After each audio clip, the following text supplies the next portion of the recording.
South Koreans are choosing a new parliament in a closely fought election that will determine the president's political fate, even though he's not on the ballot.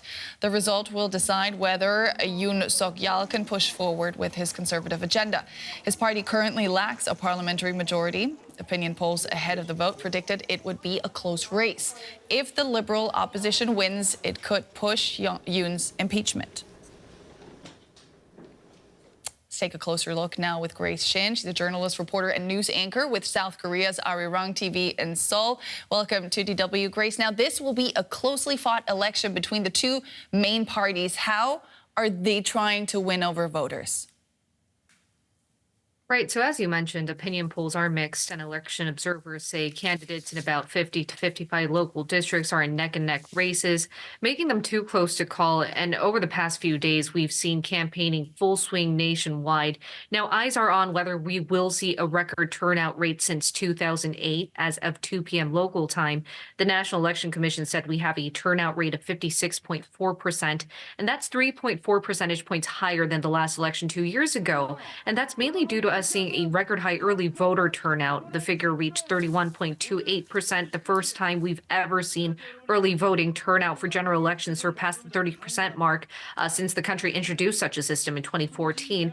And usually high early voting turnout worked in favor of the Liberals. Experts I talked to are citing Yoon's low approval rates and how the general election always works as a report card for the current administration. And they suggest that the people of Korea seem to be tired with many of Yoon's policies. That includes failing to keep down living costs, namely green onion prices, or seeing a prolonged medical personnel shortage due to the standoff between doctors and the government in regards to next year's set med school admission quota hike. But we should also note that the last presidential election flipped expectations of high early voter turnouts, because as you know, President Yoon Suk Yeol from the ruling power party, the PPP, beat Lee Jae-myung from the main opposition party, Democratic Party, during the presidential elections, when even high early voter turnouts suggested the opposite. You mentioned a cost of living crisis there. There's also issues of corruption that voters are very upset about. How are the main parties promising to tackle these issues going forward if they are elected? So all of these parties are basically saying the same thing. They're for no corruption. They're trying to bring living costs down. They are promising a better future for Koreans.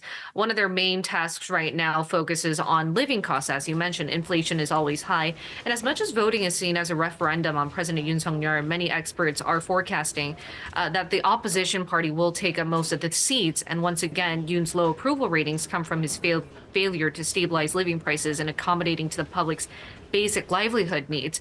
And as much as Yoon still has 3 more years to serve of his single term in office, a progressive National Assembly would most likely make him into a lame duck. And to be more specific, if the DP or other liberal opposition parties secure over 150 seats, and that's half of those in the National Assembly, they'd be able to solely pass budget bills and laws, which is catching the attention of the public. If more than 180 were to be taking them, they would be able to designate fast-track bills. And if they hold more than 200, they could even amend constitutions, dismiss legislators, and even impeach the president and nullify President Yoon's veto.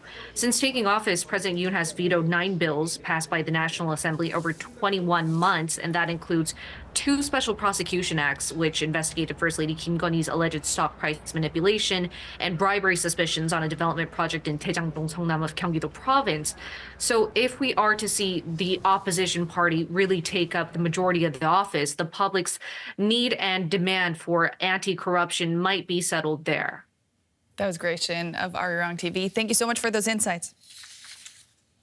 All right, thank you.